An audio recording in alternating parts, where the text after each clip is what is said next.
స్వామియే శరణమయ్యప్ప. అఖిలాండ కోటి బ్రహ్మాండ నాయకునే శరణమయ్యప్ప.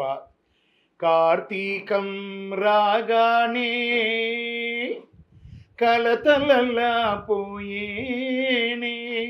అలా కార్తీక మాసం వచ్చేసింది, మార్గశిర మాసం వచ్చేస్తుంది. అయ్యప్ప స్వామి వారి యొక్క దీక్షలు ఎక్కడ చూసినా అక్కడ ప్రారంభమవుతుంది. ఉభయ తెలుగు రాష్ట్రాలే కాకుండా ఆసేతు హిమాచలం అఖిలాండ కోటి బ్రహ్మాండ నాయకుడైనటువంటి అయ్యప్ప స్వామి వారి యొక్క దీక్షా నియమాదులు, పూజలు, భజనలు, పడి పూజలు, ఇరుముళ్ళు, అన్నదానాలన్నీ కూడా వైభవంగా జరుగుతుంది. ఈ సమయంలో అయ్యప్ప స్వామి భక్తులందరినీ ఉద్దేశించి మన ఛానల్ ద్వారా మంచి మంచి ప్రశ్నలు, అయ్యప్పలకు ఉన్నటువంటి అనుమానాలు, ఈ యాత్ర అంటే ఏంటి, శబరి యాత్ర అంటే ఏంటి, ఈ మాలాధారణ అంటే ఏంటి, పడిపూజ అంటే ఏంటి, ఈ యొక్క శబరి యాత్రల విశేషం ఏంటి, స్వామివారి అవతార విశేషాలు ఏంటి, అన్నీ కూడాను తెలిపే ఒక అద్భుతమైనటువంటి వనయాత్ర ఎలా చేయాలి, జ్యోతియాత్ర అంటే ఎలా, మండలకాలం అంటే ఎలా, ఆడవాళ్ళు ఈ యొక్క పడిపూజలో పనికొస్తారా పనికిరారా, లేదా దీక్ష ఎప్పుడెప్పుడు తీసుకోవాలి, ఎవరెవరు తీసుకోవాలి, ఎలా తీసుకోవాలి, అన్నిటి గురించి మనము దీర్ఘంగా చర్చించుకోబోతున్నాము. మంచి మంచి ప్రశ్నలతో వచ్చున్నారు. అన్నిటికీ సమాధానం కూడా మా గురువులు, జగద్గురువులైనటువంటి శంకరాచార్యుని ఆశీస్సులు పరిపూర్ణంగా ఉండాలని కోరుకుంటూ, ఈ అయ్యప్ప స్వామి వారి తత్వంలో బ్రహ్మశ్రీ డాక్టర్ చంద్రమౌళి గురుస్వామి గారు మాకు నేర్పించినంతలో, మాకు తెలిసినంతలో నేను మీకు చెప్పడం చేస్తున్నాను. మంచిని మాత్రం తీసుకోండి. శరణమయ్యప్ప. శరణమయ్యప్ప. మొట్టమొదటిసారి మాల వేసుకునే వాళ్ళకి ఎన్నో అనుమానాలు ఉంటాయి. ఆ మాల వేసుకునే వారికే కాకుండా ఆ మాల వేసుకునే స్వామి వారి యొక్క ఇంట్లో వాళ్ళకు కూడా ఎన్నో అనుమానాలు ఉంటాయి. వారిని అన్నింటినీ తీర్చే విధంగా కొన్ని ప్రశ్నోత్తరాలతో మనం ముందుకెళ్తాం.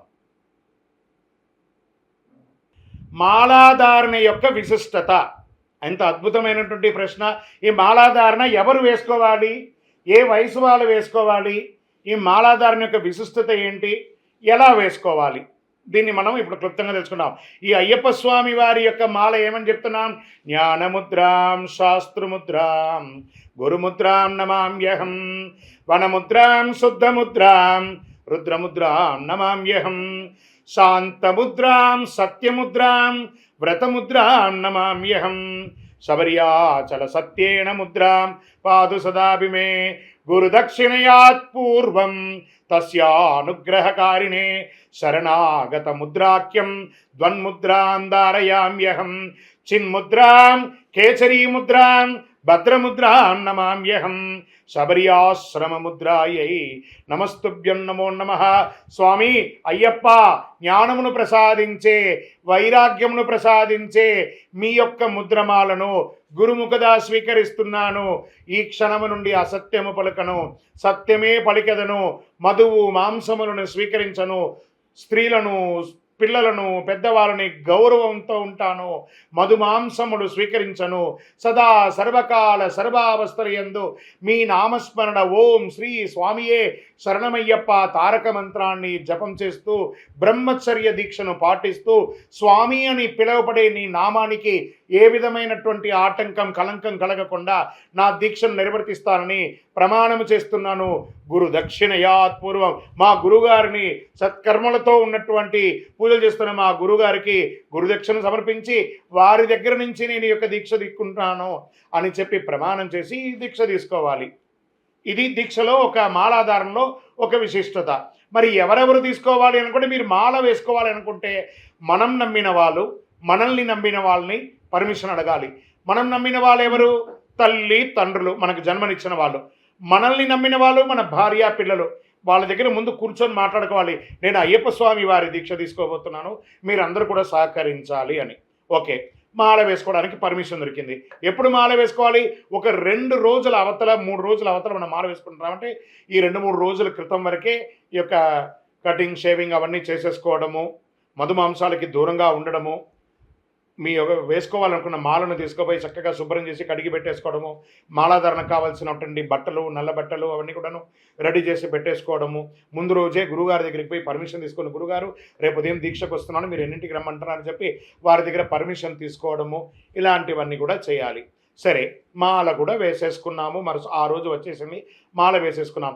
గురువుగారి దగ్గరికి వెళ్ళి పాద నమస్కారం చేసి, స్వామి నేను ఈరోజు దీక్ష తీసుకుంటారా అని చెప్పేసి ఆ స్వామివారి యొక్క దీక్షను, స్వామివారి యొక్క అనుక్షణం స్వామివారి నామస్మరణతో దీక్ష తీసుకోవాలి. ఏ విధమైనటువంటి నియమాలు పాటిస్తే బాగుంటుంది కదా, ఇది మంచి ప్రశ్న కదా. సూర్యోదయాత్ పూర్వం నిద్రలేవడం, చన్నీటి స్నానం చేయడం, కార్తీక మాసంలో మాల వేసుకోవాలి. మాకు అవకాశం లేదండి, మాకు ఉద్యోగం వ్యాపారం వృత్తి ఉందని చెప్పి నేను ఆగస్టులో వేసుకుంటాను, నేను సెప్టెంబర్లో వేసుకుంటాను, అక్టోబర్లో వేసుకుంటాను కాదు.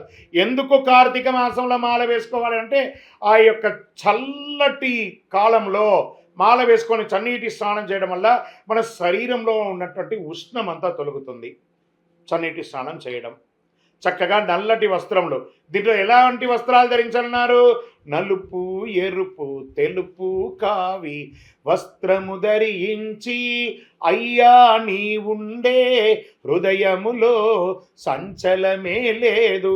అలా స్వామివారి వస్త్రాలు ధరించడం, బొట్టు పెట్టుకోవడం, గంధము, విభూది, కుంకుమ, స్వామివారి రక్ష ఇలాంటి తిలకాలన్నీ పెట్టుకోవడం. దీంతో పాటు మాల వేసుకున్న తర్వాత చక్కగా బొట్టు పెట్టుకున్న తర్వాత గురుస్వామికి నమస్కారం చేయడం, తర్వాత ఉదయం సంధ్యలా చన్నీటి స్నానం చేసి ఇదే విధంగా బొట్టు బట్టలు అనేది కామన్. స్వామివారి యొక్క పూజ సంస్కృతం తెలిసిందా, సంస్కృతంలో లేదా గురుగారు చెప్పింది అలా చెప్పడం, ఏమీ తెలియలేదా ఓం శ్రీ స్వామియే శరణమయ్యప్ప అని చెప్పి స్వామివారితో సదా సర్వకాల సర్వావస్థలతో నామస్మరణ చేయడం. సూర్యుడు ఉదయించడానికి ముందు మన పూజాది కార్యక్రమాలన్నీ అయిపోవాలి.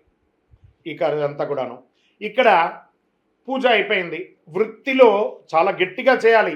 మీరు ఇంతకుముందు 1 గంట సేపు చేశారంటే ఇప్పుడు 2 గంటల సేపు వృత్తి చేయాలి.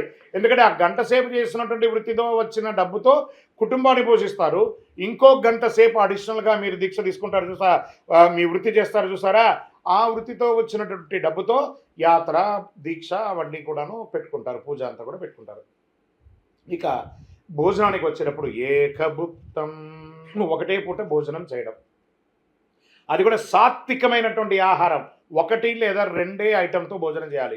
ఇంకా దొరికింది కదా అని చెప్పి పెళ్లి రకాలు, ఇప్పుడు చాలామంది పూజల్లో చూస్తున్నాం 18 రకాలు పెట్టాలి, 25 రకాలు పెట్టాలి, అవన్నీ పెట్టకూడదు. అలా పెట్టడం వల్ల ఏమవుతుందంటే మన యొక్క దీక్ష నిద్రలో కానీ స్నానంలో కానీ వీర్యం స్ఖలితం అయిపోతుంది. కాబట్టి నిమితమైనటువంటి ఆహారం, సాత్వికమైనటువంటి ఆహారం తీసుకోవాలి. బ్రహ్మచర్య దీక్ష పోదు కాబట్టి సాత్వికమైనటువంటి ఆహారం. సాయంత్రం అల్పాహారం. వృత్తిని మాత్రం ఇంకెక్కువసేపు చేయాలి, బాగా గుర్తుపెట్టుకోండి. తర్వాత చెప్పులు లేకుండా ఉండడం, మధు మాంసాలకి దూరంగా ఉండడం, ఎవరిని పిలిచినా స్వామి అనే ఒక పేరుతో పిలవడం, ఆడవాళ్ళని మాత, అమ్మ అని పిలవడం, ఇలా నేర్చుకోవాలి. మళ్ళీ వృత్తికి వెళ్ళేవాళ్ళు మీ యొక్క వృత్తిపరమైనటువంటి డీటెయిల్ ఎలా ఉండమన్నారో మీ ఆర్గనైజేషన్ అలాగే ఉండాలి, అలా చేయండి. కింద పడుకోవడం, చక్కగా ఒక బెడ్షీట్ లాంటిది కలుపుకొని చక్కగా కింద పడుకోవడం. ఈ పనికిరాని వాట్సాప్లు, ఫేస్బుక్లు, యూట్యూబ్లు ఇవన్నీ చూసి టైంపాస్ చేసి భక్తికి దూరంగా ఉండకండి. స్వామివారితో కనెక్ట్ అవ్వండి. ఇప్పుడు ఎలా ఈ టీవీ ద్వారా నేను చెప్పేది మీరు ఎలా వింటున్నారో అలాగే స్వామి మీ ముందర ఉంగితే మీరు చెప్పింది స్వామివారు వింటారనే ఒక భావనతో పూజ చేయండి, తప్పకుండా అనుగ్రహం దొరుకుతుంది. శరణమయ్యప్ప.